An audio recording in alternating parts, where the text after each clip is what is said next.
Bismillahirrahmanirrahim. Assalamualaikum warahmatullahi wabarakatuh. Alhamdulillahirabbil alamin. Pada pertemuan kali ini kita akan kembali lagi belajar sejarah kebudayaan Islam, yaitu dengan tema kemajuan peradaban Islam pada masa dinasti Bani Umayyah. Ya, oleh karena itu simak baik-baik video kali ini.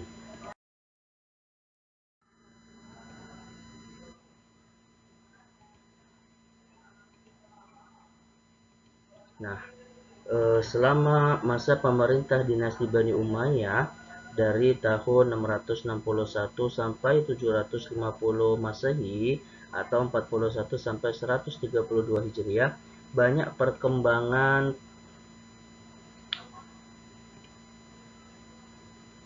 dan kemajuan yang terjadi.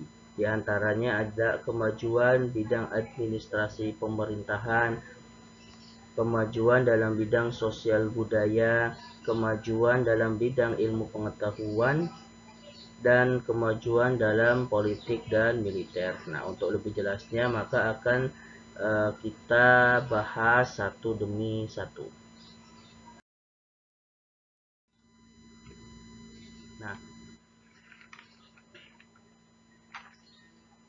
Nah, jadi yang akan pertama kita bahas yaitu kemajuan dalam bidang administrasi pemerintahan. Itu kira-kira ada 5. Yang pertama ada organisasi politik atau juga sering disebut dengan anizom asiasi, ya. Anizom asiasi. Kemudian ada organisasi tata usaha atau juga disebut dengan anizom al-idari. Kemudian ada organisasi keuangan negara. Nah, ini disebut dengan An-Nizam Al-Mal, Nizamul Mal. Kemudian ada organisasi ketentaraan, An-Nizamul Harbi, ya. Kemudian yang terakhir ada organisasi kehakiman, An-Nizamul Qada. Nah, kita akan bahas satu demi satu. Pada kesempatan hari ini kita akan bahas ini terlebih dahulu. Nah, yang pertama ada organisasi politik atau an-nizam as-siyasi.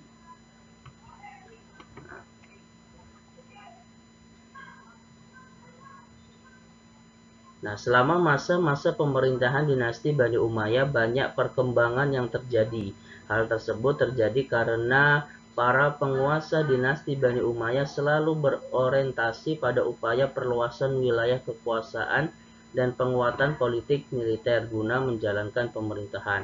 Nah, untuk mendukung program pembangunan, cita-cita, serta keinginan untuk memperbaiki sistem pemerintahan dan administrasi negara, para penguasa banyak mengadopsi sistem pemerintahan Persia, Yunani, Romawi, termasuk dalam hal penggantian pucuk pimpinan, sistem politik, militer, administrasi pemerintahan, dan lain-lain. Oleh karena itu, pada masa pemerintah dinasti Bani Umayyah ini terdapat sistem organisasi politik yang cukup mapan, ya. Nah, organisasi itu yang pertama ada khalifah, yaitu kepala negara. Nah, jadi kepala negara disebut khalifah yang memiliki kekuasaan penuh untuk menentukan jabatan-jabatan dan juga jalannya pemerintahan, itu khalifah atau kepala negara. Kemudian ada wizarah. Wizarah itu artinya kementerian, ya, memiliki tugas dan fungsi membantu atau mewakili khalifah dalam melaksanakan tugasnya sehari-hari. Kemudian ada kitabah. Kitabah itu sekretaris, ya. Nah, ini memiliki tugas dan fungsi menjalankan hal-hal berkaitan dengan masalah kesekretariatan negara seperti mencatat dan melaporkan kegiatan-kegiatan di istana. Kemudian ada hijabah.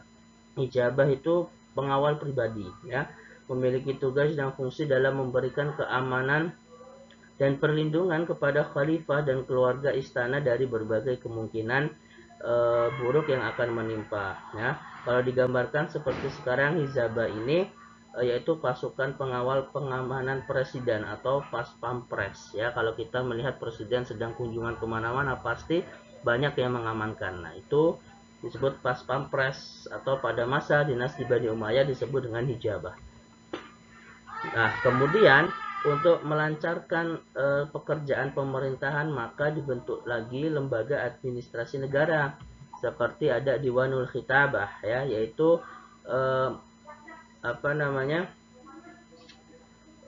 yang di bawahnya nanti membawahi bidang-bidang seperti ada Khatib Rasail, sekretaris dalam bidang pos, kemudian ada Khatimul Jun, sekretaris dalam bidang militer, ada Khatimul Syurta ya, sekretaris kepolisian, dan Khatimul Qadi, yaitu sekretaris dalam bidang kehakiman.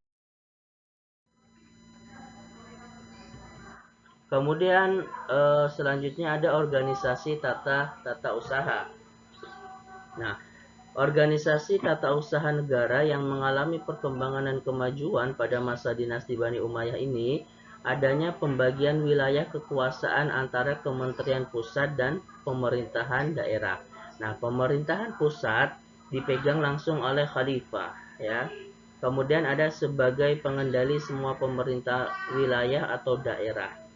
Sementara pemerintahan daerah dikendalikan oleh seorang gubernur yang disebut wali ya, sebagai kepanjangan tangan pemerintah pusat. Nah, para gubernur bertanggung jawab kepada pemerintah pusat yang berada di bawah kekuasaan khalifah. Nah, para khalifah ini dengan kekuasaan dan wewenang yang ada pada dirinya dapat mengangkat dan memberhentikan para gubernur, terutama bagi yang tidak disukai atau menentang kebijakan pemerintah pusat. Nah, untuk kepentingan pelaksanaan tata usaha negara dalam bidang pemerintahan, pada masa pemerintahan Khalifah Bani Umayyah dibentuklah lembaga yang disebut departemen atau ad-dawawin ya. Nah, departemen-departemen itu apa saja? Yang pertama ada Diwanul Kharraj, yaitu departemen pajak. Kemudian ada Diwanul Rasail, yaitu departemen pos dan persuratan. Kemudian ada Diwanul Mustaghilat, yaitu pekerjaan umum. Ada Diwanul Khotam, yaitu departemen yang bertugas menyimpan berkas-berkas atau dokumen-dokumen penting negara. Kemudian ada organisasi keuangan atau juga disebut dengan An-Nizamul Mal ya. Nah, pada masa pemerintahan dinasti Bani Umayyah, para khalifah yang berkuasa tetap mempertahankan tradisi lama, yaitu mengelola Baitul Mal, baik pemasukan maupun pengeluarannya. Nah, sumber-sumber dana mal ini dari mana? Diperoleh dari hasil pemungutan pajak pendapatan negara berupa pajak penghasilan dari tanah pertanian atau yang disebut dengan kharaj ya. Kemudian selain itu juga selain kharaj, pendapatan negara juga diperoleh dari jizyah. Ya, jizyah itu apa? Yaitu pajak pendapatan yang diperoleh dari pajak individu sebagai bentuk konkret dari perlindungan negara atas jiwa dan keluarga masyarakat. Nah, terutama masyarakat non-muslim yang berada di dalam pengawasan dan keamanan negara Islam.